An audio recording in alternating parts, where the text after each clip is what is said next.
Assalamualaikum warahmatullahi wabarakatuh. Pada pertemuan kuliah data mining kali ini, kita akan melanjutkan pembahasan dari slide materi yang sudah disampaikan minggu lalu. Sekarang adalah penjelasan secara kuliahnya untuk sisa slide yang belum tersampaikan. Jadi minggu lalu kita sudah melihat satu contoh dari algoritma untuk pembuatan association rule mining, yakni dengan algoritma a priori. Anda juga sudah mengerjakan latihan soal yang ada di bagian akhir dari video minggu lalu. Kita lihat pada perkuliahan minggu ini ada beberapa permasalahan sebetulnya yang dimiliki oleh algoritma a priori, sehingga a priori dikatakan bukan menjadi pilihan utama jika akan diterapkan pada studi kasus yang memiliki ukuran data yang besar dan juga jumlah atribut atau kolom ya yang banyak. Jadi biaya yang dikeluarkan untuk mengelola set kandidat yang besar itu sangat banyak.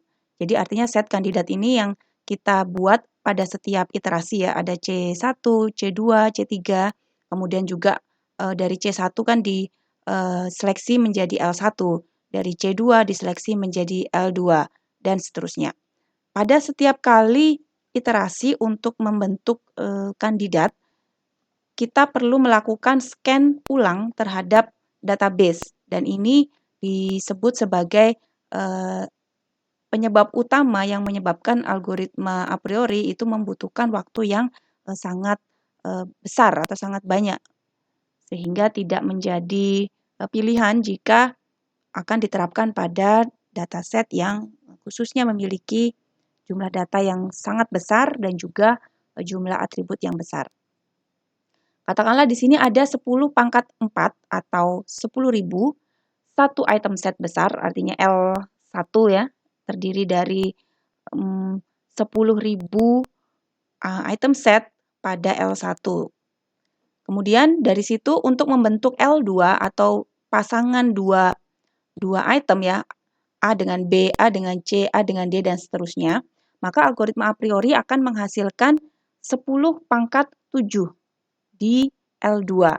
Jadi sudah berlipat 1000 kalinya lagi gitu untuk di L2.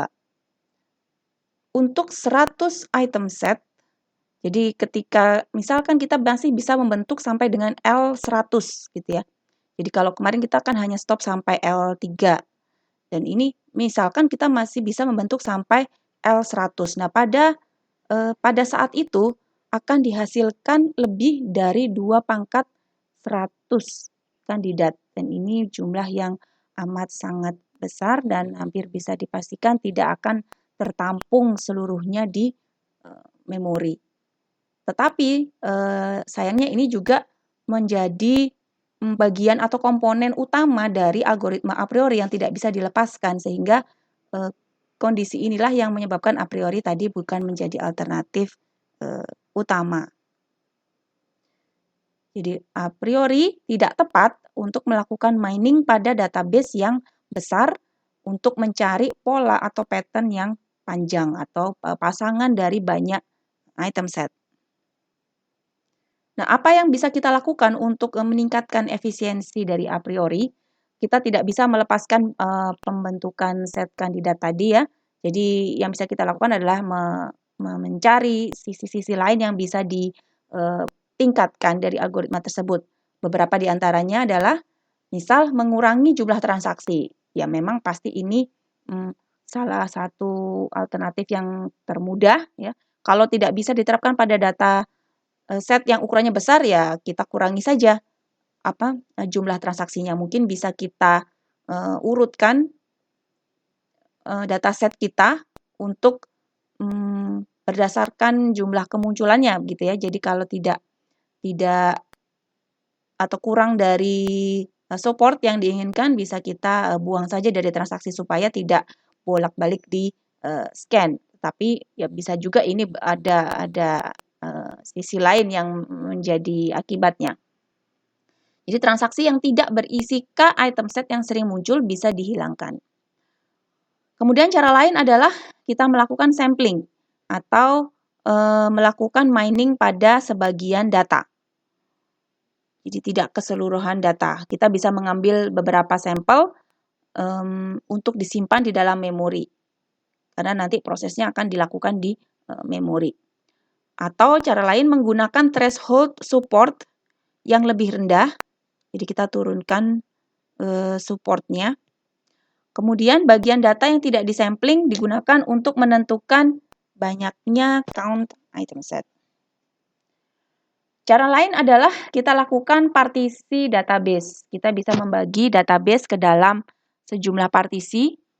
Kemudian di masing-masing partisi tersebut dilakukan pencarian frequent item set. Jadi prosesnya dijalankan secara bersamaan dengan parallel algorithm atau parallel processing, parallel computing. Nah, nanti tinggal digabungkan saja hasil yang didapat dari masing-masing partisi tadi menjadi frequent item set yang global. Teknik lain dengan dynamic item set counting, di mana di situ database juga dipartisi, lalu ada perhitungan estimasi untuk support item set yang dimasukkan ke dalam item set kandidat. Ini semua berdasarkan dari paper-paper atau perkembangan terbaru dari efisiensi untuk a priori ya. Jadi silakan jika Anda berminat mengambil topik skripsi dengan menggunakan a priori, ya Anda harus mengambil improvement-nya. Jadi tidak menggunakan versi a priori yang basic, Anda perlu mencari peningkatan versi yang peningkatannya. Bisa dicari dari artikel pada jurnal atau paper. Nah, yang mau kita lihat pada kuliah hari ini adalah algoritma untuk association rule mining lain, yakni frequent pattern tree algorithm atau sering juga disebut dengan FP. Di sini FP menjadi arti dari frequent pattern growth, karena kita istilahnya akan menumbuhkan frequent pattern tadi. Jadi pada FP growth, item pada transaksi disort berdasarkan frekuensi di database secara menurun ya, mulai dari yang paling tinggi ke yang paling rendah. Kemudian struktur tree, nanti kita akan membentuk tree di sini, digunakan untuk mencatat pola yang sering muncul secara top down. Setiap pengaksesan pada tree untuk mendapatkan pola yang berasosiasi dengan item, prosesnya dilakukan secara rekursif. Algoritmanya seperti ini. Yang perlu pertama dilakukan adalah membentuk FP tree-nya. Jadi ini syarat utama, syarat awal ya, kita bisa melakukan perhitungan FP growth. Dari dataset kita bentuk FP tree-nya. Nanti begitu FP tree ini sudah terbentuk, datasetnya bisa kita buang, istilahnya gitu. Jadi hanya melihat dari dataset yang terkompres di dalam FP tree kita nanti. Jadi pastinya ini akan jauh lebih efisien daripada a priori sudah terlihat di sini. Pembuatan FP tree, caranya langkahnya menginisialisasi frequent item set untuk satu item diurutkan secara menurun, kemudian kita tetapkan root-nya, lalu kita bangun tree-nya dengan melakukan scan. Jadi scan tetap dilakukan hanya 1 kali atau 2 kali ya nanti ya totalnya. 2 kali pada database. Jadi tidak berkali-kali seperti yang dilakukan oleh a priori. Kemudian kita catat sebuah table header untuk menghubungkan semua node yang ada atau yang sudah kita bentuk di dalam tree tadi. Contoh seperti ini, kita punya 5 transaction. Masing-masing transaction memiliki item yang dibeli pada setiap transaksi tersebut. Kemudian ditetapkan misal minimum supportnya adalah 3 transaksi dari total 5 gitu. Langkahnya pertama adalah scan database 1 kali untuk mencari frequent one item set.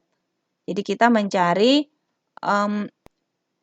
item yang paling banyak muncul di seluruh transaksi, ya, yang disebut single item pattern. Jadi kalau kita lihat di sini untuk item F ini muncul 4 kali di dalam keseluruhan transaksi, ya, pada transaksi 100, 200, 300, dan 500. Jadi kita simpan di dalam header table. Dan seterusnya. Item kedua adalah C, muncul juga sebanyak 4 kali. Ini kalau sama, ya artinya tergantung proses scan-nya, ya. Kebetulan ini F tertulis lebih dulu, kenapa bukan C? Karena ketika kita men-scan transaction ID mulai dari pertama, yang ditemukan pertama kali adalah F, ya. Jadi F ini akan tersimpan lebih dulu di dalam table, gitu ya. Jadi kenapa kok bukan C?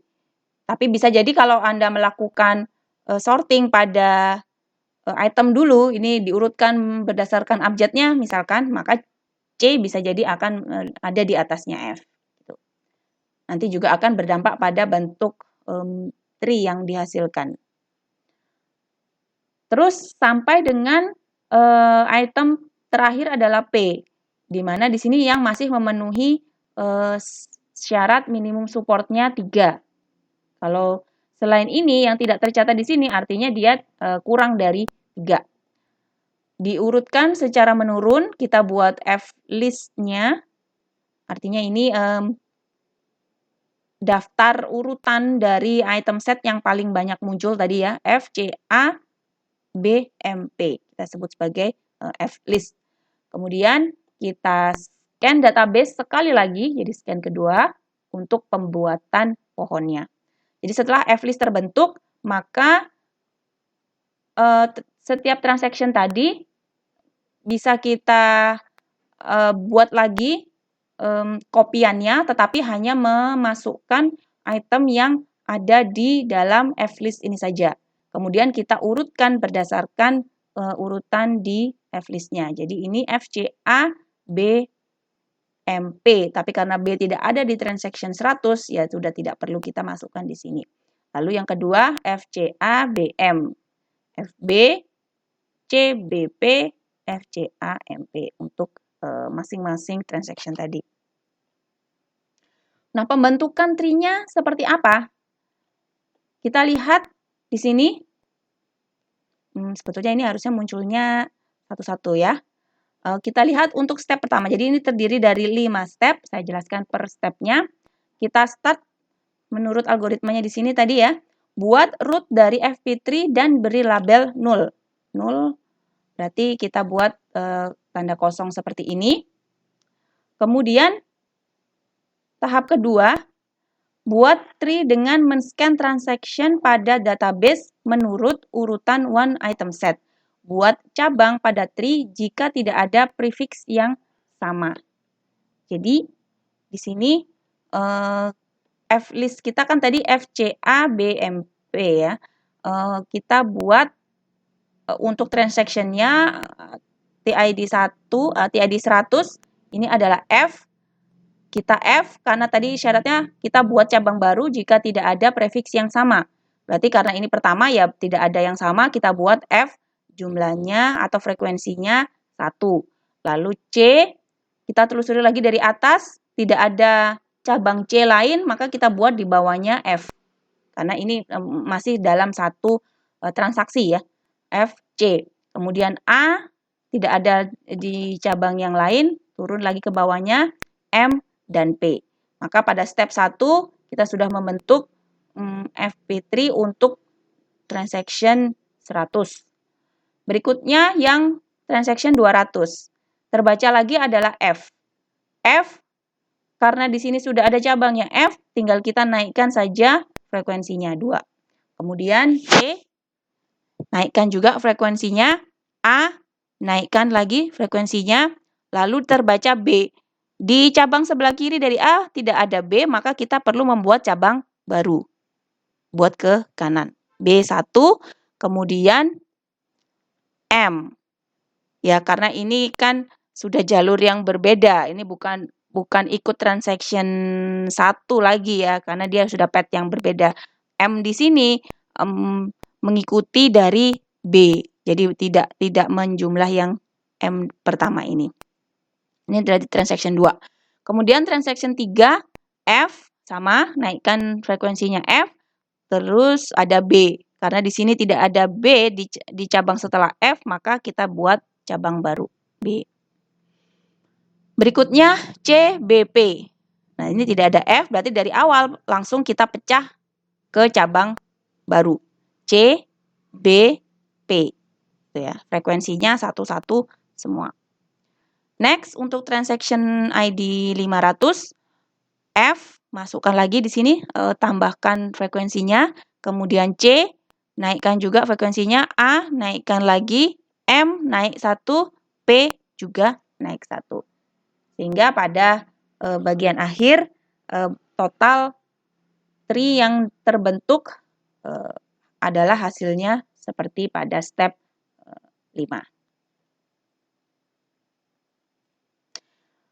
Setelah itu belum selesai karena ini baru tahap pembentukan FP3. Namun setelah ini dataset transaction Anda itu ibaratnya sudah tidak diperlukan lagi karena sudah kita copy atau kita pindahkan ke bentuk tree FP ini tadi, sehingga nanti untuk tahap selanjutnya kita hanya akan melihat pada FP3 ini.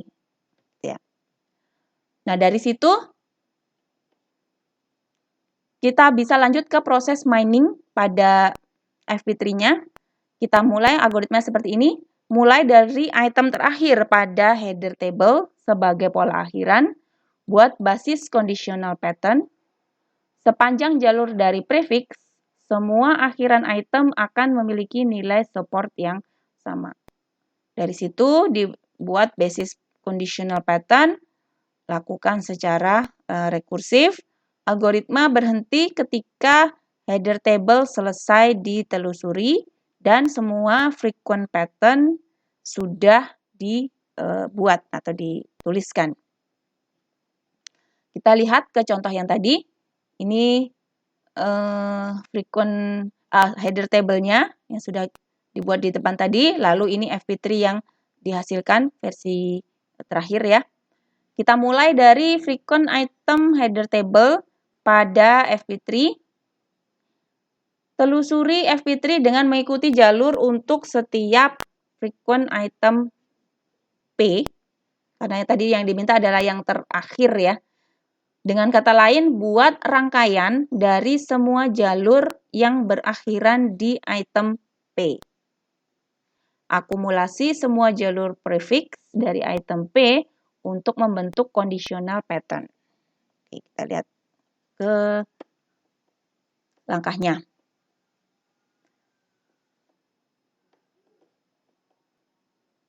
Ya, kita start dari P sebetulnya di sini yang terakhir.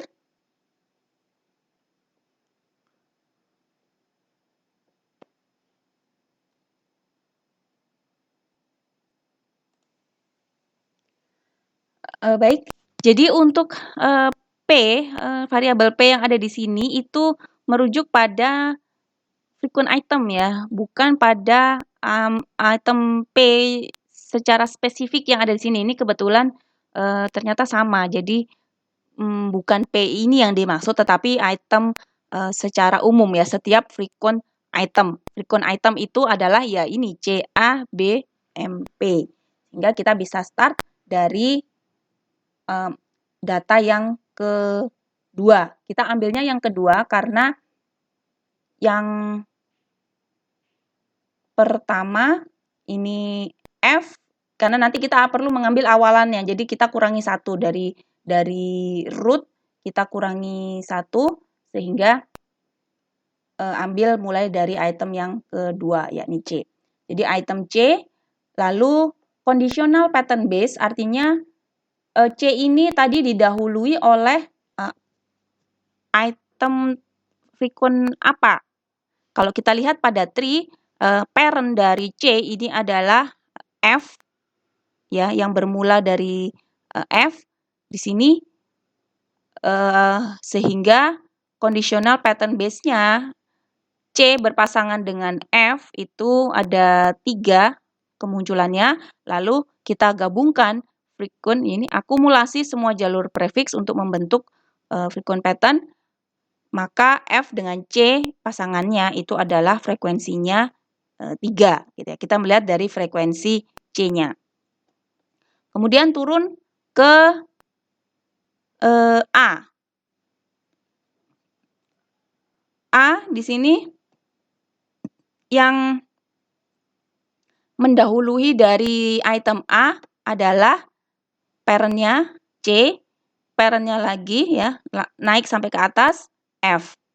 Jadi prefix dari A itu adalah yang mengandung C dan juga yang mengandung F. Dan juga yang mengandung keduanya gitu ya. Karena A ini adalah di level 3 sehingga kita perlu melihat dari level 1 dan 2-nya. Sehingga frequent pattern yang dihasilkan di sini adalah CA frekuensinya 3, FA juga 3 karena kita melihat dari frekuensi A-nya. Lalu yang berurutan bertiga F, C, A ini juga 3 gitu. Lanjut ke item B. Item B di sini yang mendului dari F. Oh sorry, B yang di sini ya. B yang di sini yang mendului dari item B ini adalah A karena dia persis ada di atasnya A. 1, kemudian C ya. Yang berawalan dengan C, 1 dari cabang yang ini, tetapi kalau kita lihat di cabang sebelahnya B yang berawalan C kan juga ada, sehingga ini di jumlah begitu. Jadi ada 2. Jadi C 2. Kemudian yang berawalan atau mengandung F itu ada 1 juga. Ada 2 ya. 1 yang dari cabang yang ini dan 1 lagi dari cabang yang sini. B berawalan dengan F. Jadi ini 1, di sini juga 1, totalnya 2. Itu yang parent-nya hanya 1. Kemudian yang berpasangan 2 berarti kita lihat dari CA ya. CAB itu maksudnya. Kemudian FC ya, FCB itu. Lalu FA, F dan A dan FCA. 1. Namun dari semua conditional pattern base yang terbentuk ternyata belum sampai pada frequent pattern yang diminta. Karena yang diminta adalah minimum 3. Sehingga dari sini tidak ada sama sekali frequent pattern yang dihasilkan.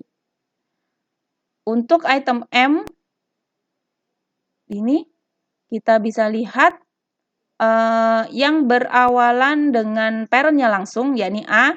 Di sisi sini ada 2. Dan yang di sisi kanan, di sini ada 1. Di 2 tambah 1, 3. Kemudian yang berawalan juga dengan C, dia juga 3. Ya, 2 dan 1 karena ini 1 parent. Kemudian yang berawalan dengan F juga sama, 3. CA 3, FC 3, FA 3, FCA juga 3, karena ini semua dari cabang yang sama. Kemudian yang berawalan dengan B, yang dari sisi mana? M dengan B. Yang ini, ya. M berawalan dengan B, di sini ada 1, tarik lagi ke parent-nya, AB juga cuma ada 1, CAB juga cuma ada 1, FCAB juga 1. Dari sini frequent pattern yang dihasilkan gabungkan dengan itemnya itu sendiri, AM, CM, FM, FCM, FAM, CAM dan FCAM. Semua supportnya adalah 3.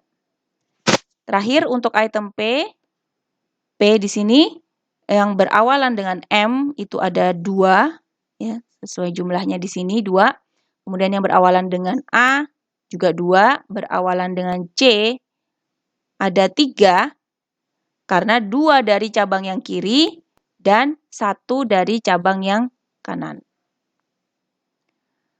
Kemudian yang berawalan dengan F ada 2 karena hanya berasal dari cabang ini saja. Lalu yang berpasangan 2, AM, CAM, FCAM, ini semua bobotnya 2. Lalu yang dari cabang kanan berawalan dengan B, di sini ada 1.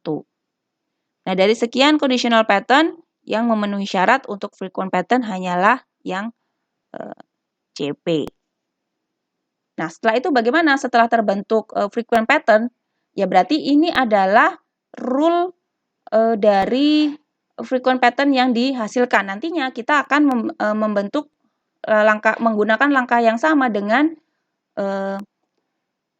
bentuk seperti ini, gitu ya. Jadi kalau yang ini jadi 1 maka 3, 3 maka 1. Dan di sini tinggal kita buatkan rule-nya. Jika F maka C, gitu ya. Atau balikannya, jika C maka F. Untuk yang CA sama, jika C maka A, jika F maka A, jika F maka CA. Ini bisa dibuat beberapa kombinasi ya. Jika FC maka A, jika CA maka F, ya, jika A maka FC dan seterusnya. Jadi buat untuk 3 kombinasi. Lalu ini juga sama, jika A maka M, jika C maka M, jika F maka M, dan seterusnya. Ini jumlah rule-nya.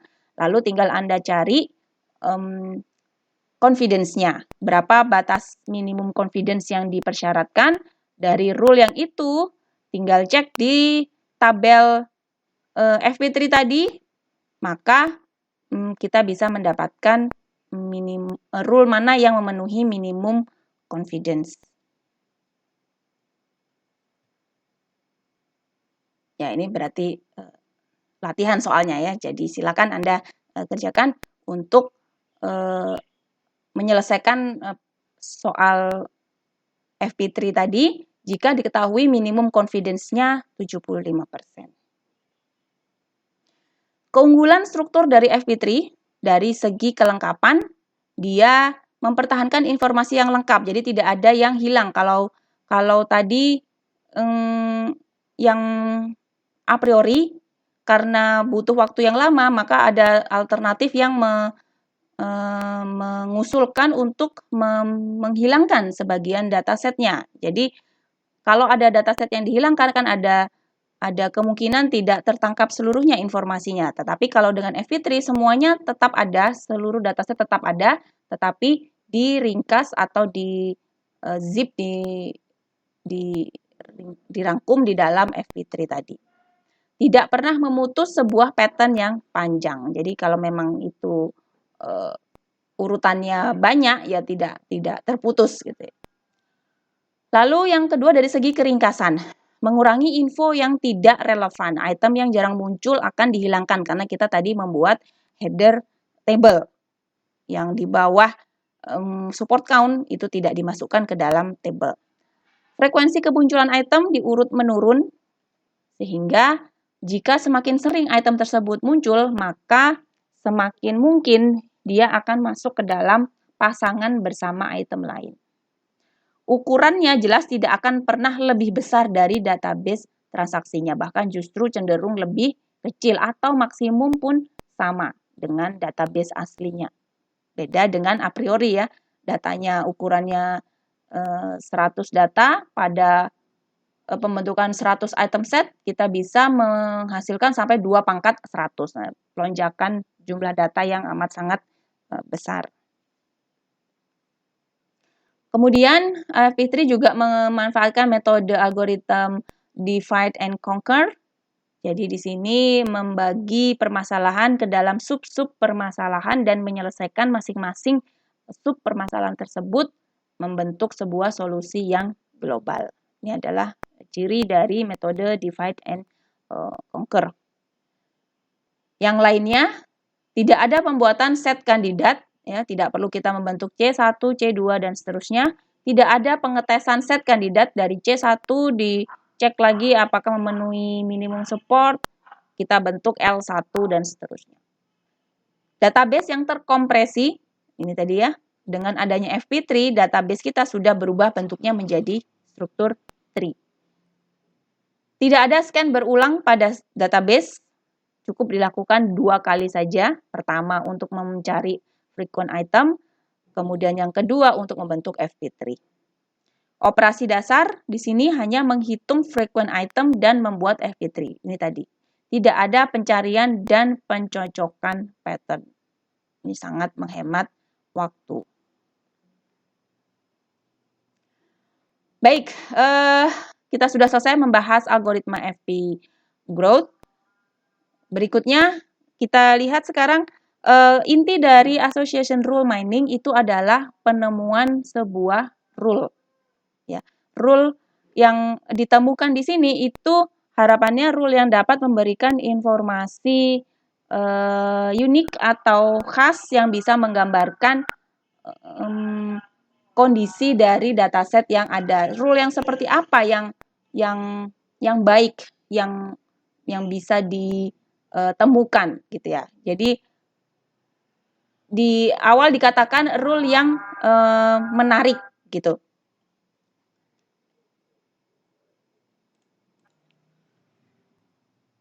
Jadi sebuah rule itu dikatakan menarik.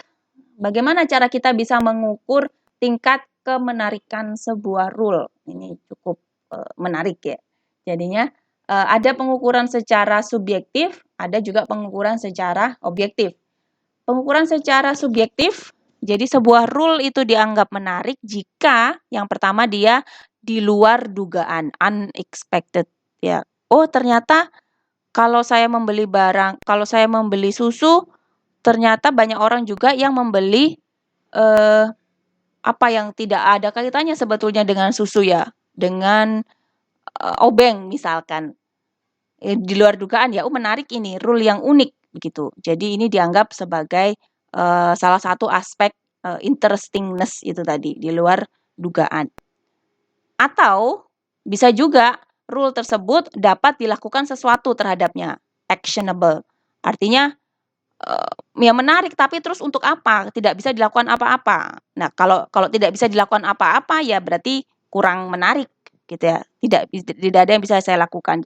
Kalau bisa dilakukan apa-apa, misalkan kita buat tadi ya contohnya product bundling atau ada penawaran diskon buy one get one misalkan. Nah, ini akan lebih menarik untuk ditawarkan jika diketahui ada pasangan barang yang unik seperti itu. Namun sekali lagi karena ini sifatnya subjektif, maka hanya user yang dapat menilai tingkat interestingness dari rule. Sangat subjektif. Nah, untuk pengukuran secara objektif ada beberapa macam evaluasi. 2 diantaranya sudah kita lakukan sebetulnya dengan melihat nilai support dan juga confidence-nya. Beberapa tambahan lain itu adalah lift, conviction, leverage, coverage, beberapa diantaranya itu. Nah, sama seperti classification ya, kita cenderung menggunakan tingkat akurasi untuk menilai kinerja dari classifier. Tetapi ternyata sudah kita lihat juga bahwa hanya dengan menggunakan akurasi itu kurang tepat jika harus menggambarkan kualitas atau kinerja dari classifier. Kita perlu menambahkan misalkan pengukuran yang lain yakni precision, recall, F-measures.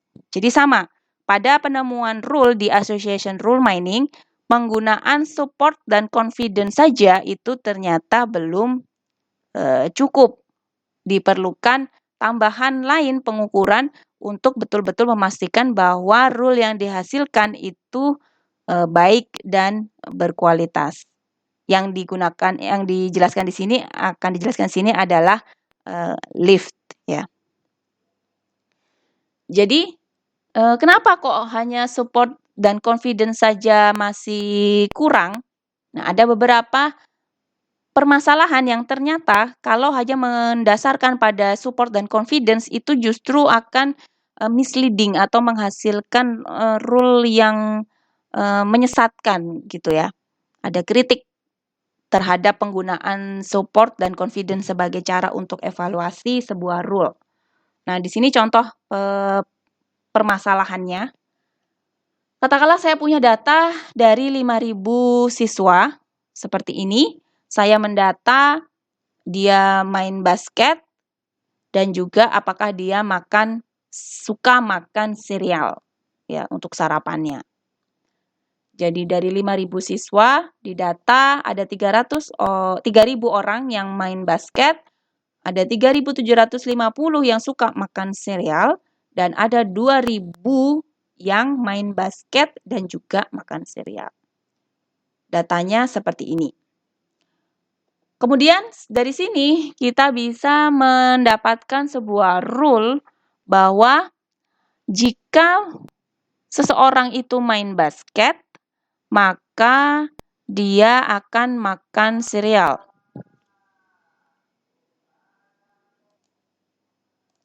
Baik, untuk rule yang pertama, jika main basket maka makan sereal. Di sini dikatakan supportnya adalah 40%. Jadi kita lihat di sini untuk yang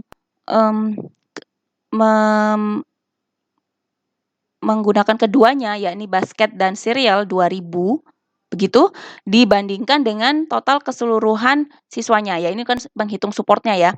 Jadi ada 2.000 orang yang main basket dan juga makan sereal dari 5.000 siswanya. Ini adalah 40%. Kemudian untuk confidence-nya, ini adalah 66,67. Jadi kalau dari sini 2.000 per total keseluruhan yang makan sereal ini adalah 3.750. Adalah 66,7%. Gitu. Sepintas kita lihat supportnya tinggi, confidence-nya juga cukup tinggi. Berarti rule ini adalah rule yang baik, berkualitas. Gitu. Tetapi ternyata ini dianggap menyesatkan atau misleading karena persentase keseluruhan yang makan sereal itu adalah 75%. Anda bisa lihat di sini ya. Jadi sebetulnya ini dominan begitu.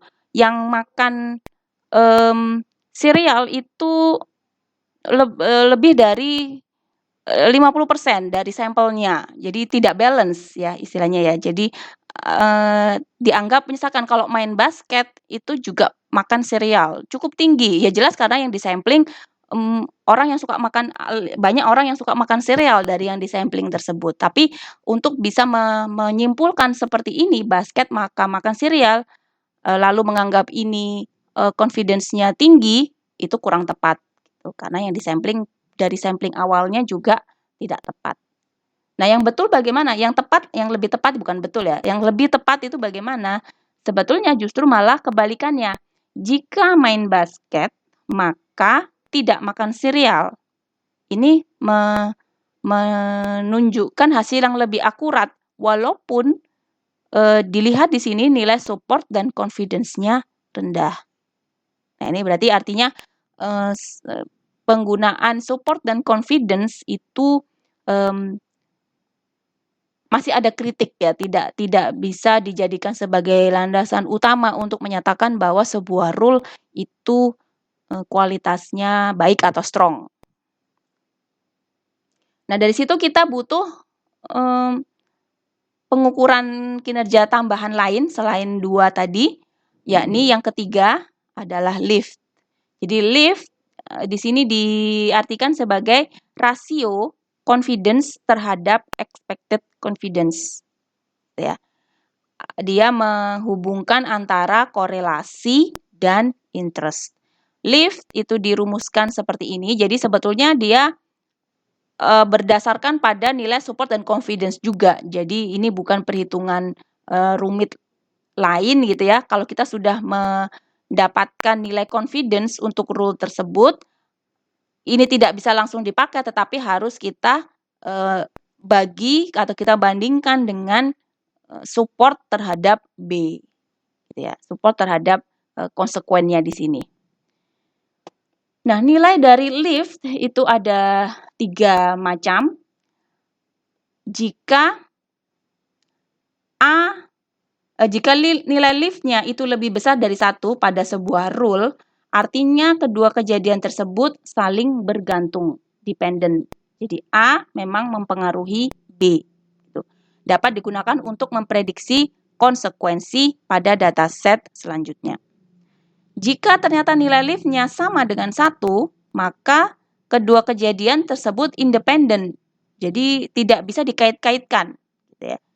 Ya, A sendiri, B sendiri ternyata. Kalau kita memaksa untuk mengkaitkan, jika ternyata liftnya sama, ya sebetulnya itu independen. Kita jadi gaduk-gaduk, no. Tidak bisa yang seperti itu ya. Kemudian jika nilai liftnya ternyata kurang dari 1, ini kebalikan dari lebih dari 1, kedua kejadian saling bergantung secara negatif. Jadi kalau yang ini secara positif, jika A maka B, kalau yang ini justru jika A maka bukan B. Harusnya ya, jika di mana kejadian B memberikan efek negatif terhadap kejadian A.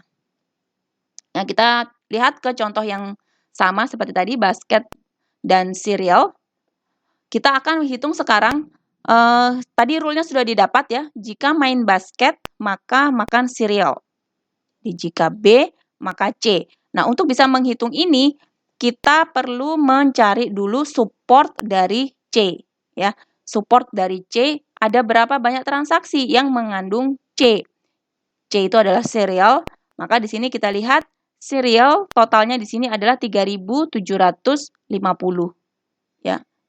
Dari 5.000 orang yang disampling, 3.750 itu menyatakan suka makan cereal. Jadi support dari C itu adalah 0,75. Lalu untuk confidence-nya, jika B maka C, kita bisa menggunakan rumus probabilitas kondisional, yakni probabilitas dari C diketahui B, artinya ada sebuah kondisi B, maka berapakah probabilitas dari C, ini dari rumus asal confidence, adalah probabilitas dari C union B dibagi dengan probabilitas dari B. Probabilitas dari C union B itu adalah yang ini, 2000. Dibagi dengan probabilitas B. Berapa orang total yang bermain basket? Ada 3.000 orang. 2.000 per 3.000, 0,67. Dari sini, sekarang kita tinggal masukkan ke rumus lift-nya. Lift B maka C, ini adalah confidence-nya dibagi dengan support-nya. Nilainya adalah 0,89. Nah, ini berpegang pada aturan tadi, karena nilainya kurang dari 1, maka sebetulnya B berkorelasi negatif dengan C. Jadi bukan positif korelasinya. Dengan kata lain, kejadian B memberikan efek negatif terhadap kejadian C. Yakni, jika main basket, maka tidak makan cereal. Itu adalah rule yang lebih tepat. Riset terkini dalam association rule mining ya menemukan hubungan sebab akibat. Jadi association rule mining ini banyak digunakan untuk mencari keterkaitan antar hal-hal begitu ya. Biasanya banyak digunakan untuk sistem rekomendasi, itu pasti pakai association rule mining, kita mencari hubungan sebab akibat. Kemudian tadi ya, minimum support dan minimum confidence itu selalu ditetapkan di awal. Nah, ini riset sekarang itu berusaha mencari berapa sebetulnya nilai minimum support dan confidence yang bisa fleksibel atau otomatis ditentukan berdasarkan kondisi dari datasetnya. Karena kalau tidak ditentukan di awal, kita perlu mencoba-coba gitu ya. Kalau support sekian, ditemukan berapa rule, bagus nggak rule yang ditemukan? Oh, ternyata tidak ada rule yang ditemukan, terlalu sedikit. Maka supportnya harus kita turunkan lagi gitu ya. Jadi support di atas 50% itu kalau kita bisa menemukan rule yang bagus dengan support di atas 50% itu berarti sangat baik datasetnya. Karena pada kenyataannya itu tidak bisa setinggi itu kita menetapkan support ya. Bahkan kita bisa sampai turun di bawah 10% bahkan untuk bisa menemukan rule yang bagus begitu. Mining pada data streaming, nah ini juga menjadi perkembangan terbaru di dalam penemuan association rule mining, data yang sifatnya continuous ya, selalu masuknya secara kontinu. Mining aturan negatif seperti tadi yang dihasilkan oleh Leaf ya. Jika A maka tidak B. Jika tidak A maka B. Jika tidak A maka tidak B. Jadi arahnya ke kebalikannya. Untuk perhitungan nilai ini saya sudah disampaikan di pembahasan final project minggu lalu ya. Jadi untuk NTS dan NAS-nya.